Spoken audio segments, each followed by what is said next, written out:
Welcome to our channel. आज हम देखने वाले हैं most important MCQ from general science for railway group D. जितने भी रेलवे ग्रुप डी के स्टूडेंट्स हैं, मेक श्योर कि आपने इस चैनल को सब्सक्राइब कर लिया है, साथ में बेल आइकन प्रेस करके ऑल नोटिफिकेशन जरूर ऑन कर लेना, क्योंकि अभी बहुत सारे वीडियोस आने वाले हैं जनरल साइंस के, बहुत इंपॉर्टेंट हम एमसीक्यूज डिस्कस करने वाले हैं। इसके साथ साथ हमारे सेकंड चैनल को भी जरूर सब्सक्राइब कर लेना, क्योंकि हमारे सेकंड चैनल में हम स्टैटिक जीके और करंट अफेयर्स कवर करेंगे फॉर रेलवे ग्रुप डी। तो दोनों चैनल को आपने सब्सक्राइब कर लेना है। लिंक डिस्क्रिप्शन बॉक्स में दिया गया है सेकंड चैनल का, वहां जाके जरूर सब्सक्राइब कर लेना सेकंड चैनल को भी, और वहां पे स्टैटिक जीके करंट अफेयर्स आपको मिलेगा। इस चैनल में आपको जो है जनरल साइंस मिलने वाला है। तो चलिए बिना टाइम वेस्ट करते हुए फाइनली इस वीडियो को स्टार्ट करते हैं। A lemon in a glass of water appear bigger than its actual size is due to.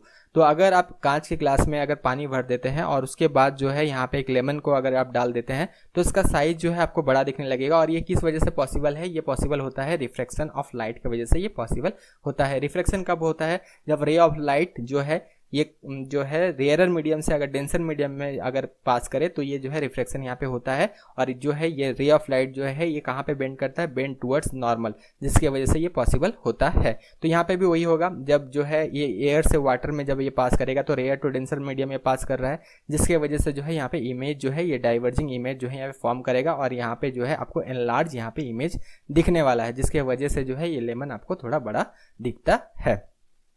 What is resultant resistance if two 4 ohm resistor are connected in parallel? तो देखिए यहाँ पे बिल्कुल आपको कंफ्यूज नहीं होना है। पैरेलल और सीरीज का जो कॉन्सेप्ट है, सीरीज अगर पूछा जाता तो यहाँ पे 2 लिखा है, यानी कि 2 4 ohm रजिस्टर है तो R1 प्लस R2 होता अगर सीरीज पूछा जाता। लेकिन यहाँ पे क्या पूछा गया? पैरेलल, यानी कि 1/R1 प्लस 1/R2 आपको कर देना है। उसके बाद जो आंसर आएगा वो जो है ये जो है रिजल्टेंट जो है ये रेजिस्टेंस होगा। तो 1/4 प्लस 1/4 आपको कर देना है। तो ये क्या हो जाएगा? 0.5 ओम जो है इसका सही आंसर होगा। अगर सीरीज पूछा होता तो कितना होता? ये 8 ओम्स होता। 4 प्लस 4 ओम, ये 8 ओम होता। तो यहाँ पे कंफ्यूज मत होना। एक एग्जांपल और ले लेते हैं ताकि आप कंफ्यूज ना हो। अगर यहाँ पे पूछा जाता 3 ओम रजिस्टर दिया होता, और यहाँ पे अगर सीरीज पूछा होता तो यहाँ पे 3 प्लस 3 प्लस 3 9 हो जाता। ठीक है, तो ये अगर सीरीज में कनेक्ट करने आपको कहा जाता है कि कितना होगा इसका रिजल्टेंट रेजिस्टेंस, अगर सीरीज में कनेक्ट किया जाए 3 ओम का रेजिस्टेंस को, तो ये 9 ओम हो जाता। अगर यही कहा जाता कि 3 ओम रेजिस्टेंस को पैरेलल में कनेक्ट करना है तो रिजल्टेंट रेजिस्टेंस क्या होगा? तो 1/3 प्लस 1/3 प्लस 1/3 ये होता है इक्वल्स टू 1 ओम, जो है इसका आंसर ये होता। ठीक है, तो यहाँ पे आपको क्लैरिटी मिल गया होगा। आगे बढ़ते हैं। The amount of work done in moving a unit positive charge from infinity to a given point is known as. तो इसे कहा जाता है इलेक्ट्रिक पोटेंशियल, जो है इसे कहा जाता है। ये बेसिकली डेफिनेशन है इलेक्ट्रिक पोटेंशियल का। अगर आप एनसीईआरटी पढ़ते हैं तो आपको पता होगा, the amount of work done in moving a unit positive charge from infinity to a given point is known as electric potential.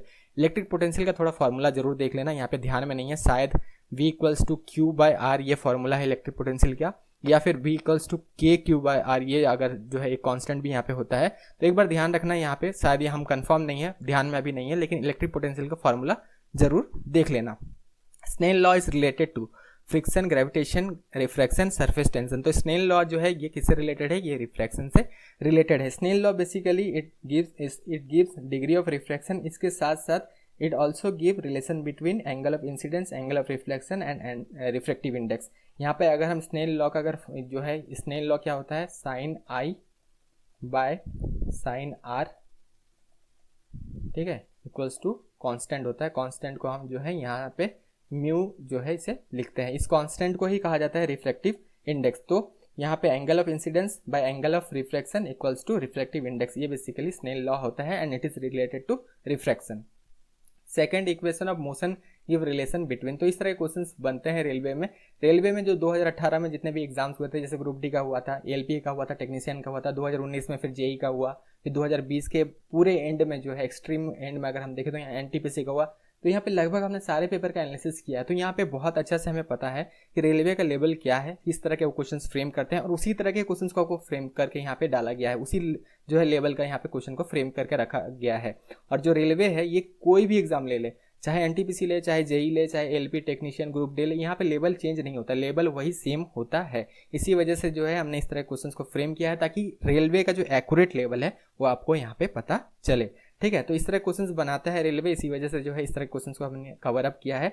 Second, equation of motion give relationship between. तो सेकंड इक्वेशन ऑफ मोशन का जो formula है ये क्या है? S equal to UT plus half AT square. तो ये जो है किसके बीच रिलेशनशिप जो है, कौन से दो जो है के बीच ये रिलेशन है? करेक्ट जो है यहाँ पे है ये ऑप्शन 2, पोजीशन एंड टाइम। तो ये जो है पोजीशन और टाइम के बीच में जो है ये रिलेशनशिप जो है ये देता है। इसी तरह फर्स्ट इक्वेशन ऑफ मोशन जो है ये जो है रिलेशनशिप इन दोनों के बीच में है। ये आप सही जवाब हमें कमेंट बॉक्स में जरूर बताना। आगे बढ़ते हैं। Frequency of sound wave is 25 hertz and its wavelength is 6 metre. What is the speed of sound wave? बहुत सारे ऐसे चैनल्स हैं जो कि आपको बिल्कुल जनरल साइंस बिल्कुल आपको वहाँ पे भी आपको एमसीक्यूज देखने मिलेगा, लेकिन वो न्यूमेरिकल्स आपसे नहीं कराते हैं। लेकिन अगर आप पुराने पेपर उठा के देखेंगे तो न्यूमेरिकल्स पूछा गया है और न्यूमेरिकल इस बार भी ग्रुप डी के एग्जाम में बिल्कुल पूछा जाएगा। जैसे इससे पहले ग्रुप डी हुआ था, वहाँ जनरल साइंस पूछा गया था, वहाँ भी न्यूमेरिकल आया था। एएलपी टेक्नीशियन में भी फिजिक्स से न्यूमेरिकल आया था। जेई में भी अच्छा खासा जनरल साइंस पूछा गया तो वहाँ पे भी न्यूमेरिकल आया था। हालांकि एनटीपीसी में जो है जनरल साइंस बहुत कम पूछे गए थे, इसीलिए उसे हम हटा देते हैं। तो यहाँ पे जो है न्यूमेरिकल पूछा जाता है, इसीलिए हमने न्यूमेरिकल्स को भी यहाँ पे डाला है। न्यूमेरिकल आपको प्रैक्टिस करना है, बस छोटे छोटे फॉर्मूलाज के जो है यहाँ पे ऐसा नहीं है कि कुछ ड्राइव करके आपको लाना है फिर आंसर निकालना है, ऐसा कुछ भी नहीं है। यहाँ पे बहुत आसान है, ठीक है। तो फ्रीक्वेंसी, वेवलेंथ और स्पीड ऑफ वेव, इसके बीच में जो है जो भी फॉर्मूला जो ये तीनों के बीच में रिलेशन है उस फॉर्मूला को आपको याद रखना है। तो ये जो फॉर्मूला है ये है V = F × लैम्डा, ये जो है ये फॉर्मूला है। तो यहाँ पे आप बिल्कुल निकाल सकते हैं, स्पीड ऑफ साउंड बिल्कुल निकाल सकते हैं। फ्रीक्वेंसी क्योंकि दिया गया है 25 यहाँ पे हर्ट्ज दिया गया है और लैम्डा कितना दिया गया है 6 मीटर दिया गया है। यहाँ पे याद रखना, यहाँ पे वेवलेंथ जो है ये मीटर में होता है हरदम, ठीक है। सेंटीमीटर में दिया है तो इसको आप चेंज करना मीटर में, हरदम ये याद रखना। बहुत सारे स्टूडेंट यहाँ पे गलत करते हैं, ठीक है। वेवलेंथ हरदम मीटर में इसको लिया जाता है।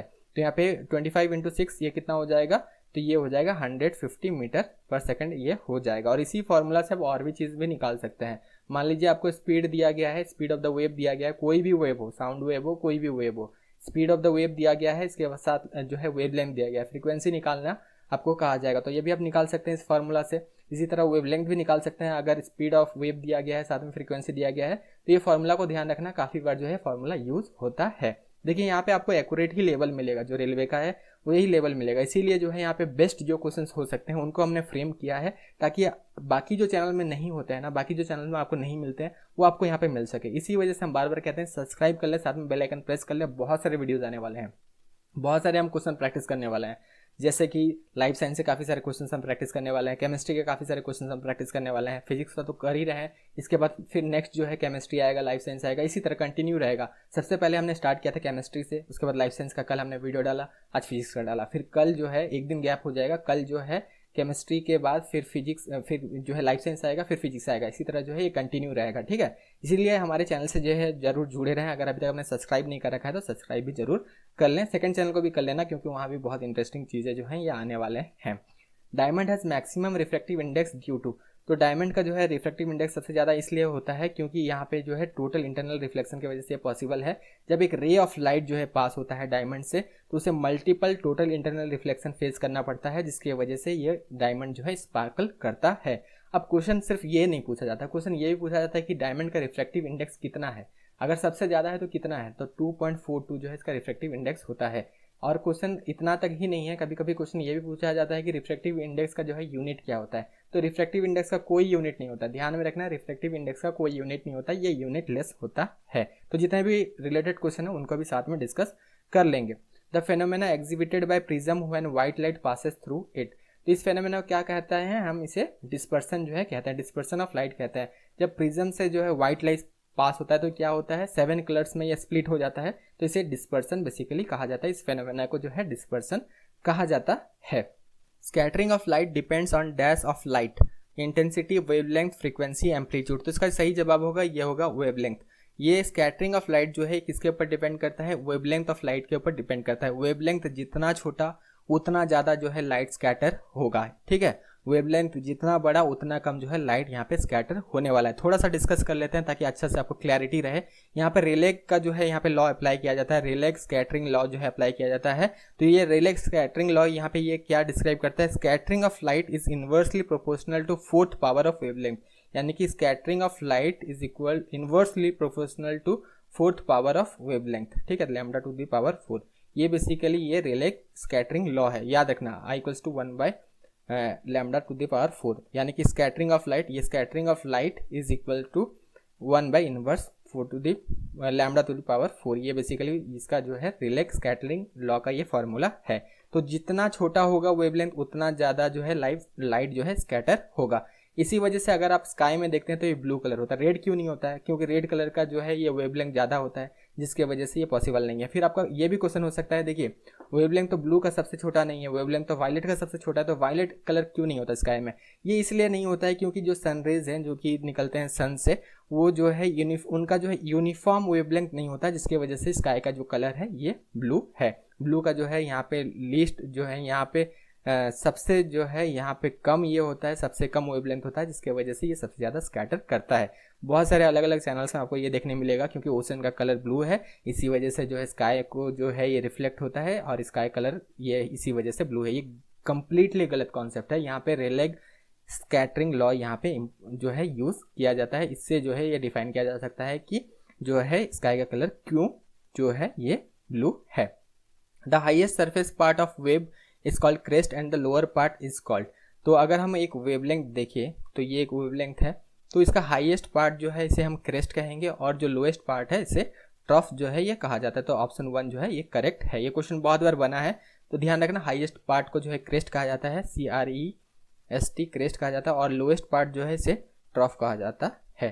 तो ये क्वेश्चन भी काफ़ी बार बना है, इसीलिए जो है इसे भी हमने यहाँ पे कवर अप किया है। इसके साथ साथ और एक इंपॉर्टेंट बात बता दें, जितने भी स्टूडेंट रेलवे ग्रुप डी के एग्जाम देने वाले हैं उनके लिए हमने ये टेस्ट सीरीज लॉन्च किया है। इस टेस्ट सीरीज में आपको 45 क्वेश्चन मिलेंगे from general science, general awareness and current affairs. और इसके साथ साथ ये भी ध्यान रखना कि ये टेस्ट सीरीज सिर्फ इंग्लिश में है। जितने भी स्टूडेंट इंग्लिश में एग्जाम देने वाले हैं वही ये टेस्ट सीरीज को लें। जितने भी रेलवे ने एग्जाम लिया है सारे पेपर का हमने एनालिसिस किया है, उसके बाद जो है टेस्ट सीरीज को बनाया है। हर टेस्ट सीरीज में 45 क्वेश्चन यानी कि 1350 क्वेश्चन आपको जो है यहाँ पर प्रैक्टिस कर सकते हैं from general science, general awareness and current affairs. और सबसे फास्ट सेक्शन, आपको पता है कि रीजनिंग जो है ये ईजी पूछा जाता है रेलवे में, तो रीजनिंग में कोई दिक्कत नहीं होगा, मैथ में कोई दिक्कत नहीं होगा अगर आप लगातार प्रैक्टिस कर रहे हैं, लगातार प्रैक्टिस में है। लेकिन ये 45 नंबर का जो पूछे जाने वाला है ये सबसे फास्ट सेक्शन है, इसमें जितना पढ़ो खत्म नहीं होता। जनरल साइंस भी बहुत वास्ट है, जनरल अवेयरनेस वास्ट है, करंट अफेयर भी उससे ज़्यादा वास्ट है। इसीलिए जो है हमने इसे डिज़ाइन किया है, इस टेस्ट सीरीज को जो है हमने बनाया है। और एनटीपीसी का हाल ही में एग्जाम हुआ था जहाँ पे ये पता चला है कि करंट अफेयर जो है ये थोड़ा पुराना पूछा जा रहा है, इसीलिए पुराने करंट अफेयर जो है इसमें आपको थोड़ा सा डाल दिया गया है। इसके अलावा हमारे करंट अफेयर तो 2021 का जो है बुकलेट भी ले सकते हैं, वो हम आपको लास्ट में बता देंगे, लेकिन अभी इसमें जो है देख लेते हैं। तो यहाँ पे इसी तरह क्वेश्चन डाले गए हैं, जितना ज़्यादा हो सके प्रैक्टिस जरूर करना। और इसीलिए लो कॉस्ट भी हमने जो है यहाँ पे लाया 60 रुपीज़, ताकि हर एक स्टूडेंट यहाँ पे ले सके। इसका लिंक डिस्क्रिप्शन बॉक्स में दिया गया है, लिंक में जाना है, अपना नाम, फोन नंबर, ईमेल आईडी जैसे ही आप भरते हैं उसके बाद 60 रुपीज़ पे करते हैं, अपना मेल आईडी खोलना, वहाँ पे आपको ये टेस्ट सीरीज भेज दिया जाता है। जैसे ही आप 60 रुपीज़ पे करते हैं, याद रखना आपको अपना मेल आईडी खोलना है और वहाँ से इस फाइल को डाउनलोड कर लेना है, फिर आप इस टेस्ट सीरीज को दे सकते हैं। तो ये डिस्कस कर लिया, टेस्ट सीरीज जरूर लेना, प्रैक्टिस जरूर करते रहें। साथ में हम तो पढ़ा रहे हैं लेकिन आप प्रैक्टिस भी करते रहें, सब चीज़ें जो है स्मूथली उसके बाद चलेंगी और एग्जाम भी आप आराम से क्वालिफाई कर सकते हैं अगर आप अच्छा से प्रैक्टिस करते हैं, अच्छा से अपने साइड से एफर्ट्स डालते हैं। तो सिर्फ ये मत कहना कि ये टेस्ट सीरीज दे दिया तो एग्जाम आपका निकल जाएगा, ऐसा कुछ भी नहीं है लाइफ में। ऐसा कुछ भी नहीं है कि किसी भी एक टेस्ट सीरीज, मान लीजिए हमसे नहीं लेते हैं आप टेस्ट सीरीज, कहीं और से महंगे महंगे भी टेस्ट सीरीज लेते हैं, हज़ारों रुपये में भी टेस्ट सीरीज बिकते हैं। लेकिन एक बात याद रखना, मार्केट में 70% जो टेस्ट सीरीज है वो बिल्कुल वेस्ट है। वो सिर्फ कॉपी पेस्ट कहीं इधर उधर से करके आपको दे देते हैं, जो कि कंप्लीटली वेस्ट है। सिर्फ 30% जो है ये अच्छे हैं, तो उनको लेने की कोशिश करना। इसीलिए जो है इन्हें डिज़ाइन किया गया है, ताकि आप 1000 रुपये जो है का खरीदते हैं लेकिन आपके साथ जो है इस तरह होता है, फिर वही रिपीटेड क्वेश्चन आपको डाल दिया जाता है। यहाँ पे हमने अच्छा से जो है क्वेश्चन को अरेंज किया है ताकि आपको अच्छा चीज़ मिले, अच्छा से आप प्रैक्टिस कर सके। तो इसी वजह से जो है कहा जा रहा है कि टेस्ट सीरीज जरूर ले लेना, प्रैक्टिस करते रहना, और ये मत होना कि पूरा डिपेंडेंट होने जाना, पूरा अपना एफर्ट डालना और बहुत अच्छे से प्रैक्टिस करना, देखना क्या क्या कमी है, कहाँ गलत हो रहा है, कौन सा सेक्शन को अच्छा से पढ़ना है, ये जरूर करना। साथ में इस टेस्ट सीरीज में 3 अलग अलग लेवल दिए गए हैं, एक आपको टफ भी मिलेगा, ईजी मिलेगा, और ज़्यादातर जो है ये टेस्ट सीरीज में अगर 30 है तो मान लीजिए यहाँ पे 20 जो है ये मिड लेवल का जो है यहाँ पे टेस्ट सीरीज मिलेगा। कुछ इजी है और कुछ बहुत ज़्यादा टफ भी आपको हो सकता है, तो कहीं पे अगर स्कोर कम है तो आपको डरना नहीं है, वो जो है वो हार्ड हो सकता है वो टेस्ट। चलिए आगे बढ़ते हैं। Kilowatt hour is unit of, काफ़ी बार सवाल बना है रेलवे में, हाल ही में भी ये क्वेश्चन बना था जो एनटीपीसी का एग्जाम हुआ था। Power, energy, force, potential difference, तो इसका सही जवाब है ये है एनर्जी। ये एनर्जी का यूनिट है। Kilowatt hour is a unit of energy, हालांकि ऐसा यूनिट इसका जूल होता है, लेकिन एनर्जी का जो है कहा जा सकता है it is a composite unit. तो किलोवाट आवर जो है ये कॉम्पोजिट यूनिट है एनर्जी का, कॉम्पोजिट यानी कि हाइपोथेटिकल जो है ये यूनिट यहाँ पे है। तो ये ध्यान रखना, किलोवाट आवर जो है ये ऐसे मेंशन किया जाता है KWH, कैपिटल WH। तो किलोवाट आवर जो है किसका यूनिट है, ये एनर्जी का यूनिट है। Mass is dash quantity and weight is dash quantity, तो यहाँ पे ध्यान रखना, मास जो है ये मास जो है स्केलर क्वांटिटी है, वेट जो है ये यहाँ पे वेक्टर क्वांटिटी है। वेट का मैग्नीट्यूड भी होता है, डायरेक्शन भी होता है, इस वजह से जो है ये वेक्टर क्वांटिटी है। और जो है मास जो है इसका सिर्फ जो है मैग्नीट्यूड होता है, कोई डायरेक्शन नहीं होता, जिसकी वजह से ये स्केलर क्वांटिटी है। अब मास और वेट में बहुत सारे स्टूडेंट को डिफरेंस नहीं पता है, तो मास जो है एक्चुअल वेट होता है। मान लीजिए एक स्टोन है तो उसका एक्चुअल वेट को हम मास कहेंगे, और जो है वेट क्या होता है, ये ग्रेविटेशनल पुल होता है, वो पत्थर का जो ग्रेविटेशनल पुल है उसे जो है वेट कहा जाएगा। तो इसका सही आंसर क्या होगा, mass is a scalar quantity and weight is a vector quantity. Option number 1 is correct. Why do we slip when we step on banana peel. तो बनाना पिल के ऊपर आप जैसे पैर रखते हैं तो देखिए आप जो है स्लीप हो जाते हैं, ये किस वजह से पॉसिबल होता है। तो यहाँ पे देखिए बनाना पिल के जो इनसाइड में अगर देखें तो ये क्या होता है, बहुत स्मूथ और स्लिपरी होता है, जिसके वजह से जो है ये फ्रिक्शन को रिड्यूस कर देता है। आपका जो शू है और रोड का जो सरफेस है इसके बीच जो है ये फ्रिक्शन को रिड्यूस कर देता है, क्योंकि जो है ये बहुत स्मूथ होता है साथ में स्लिपरी होता है, तो फ्रिक्शन को रिड्यूस कर देता है, जिसकी वजह से जो है आप स्लिप हो जाते हैं। तो इसका सही आंसर होगा it reduces friction between shoe and surface of road, ये इस वजह से होता है।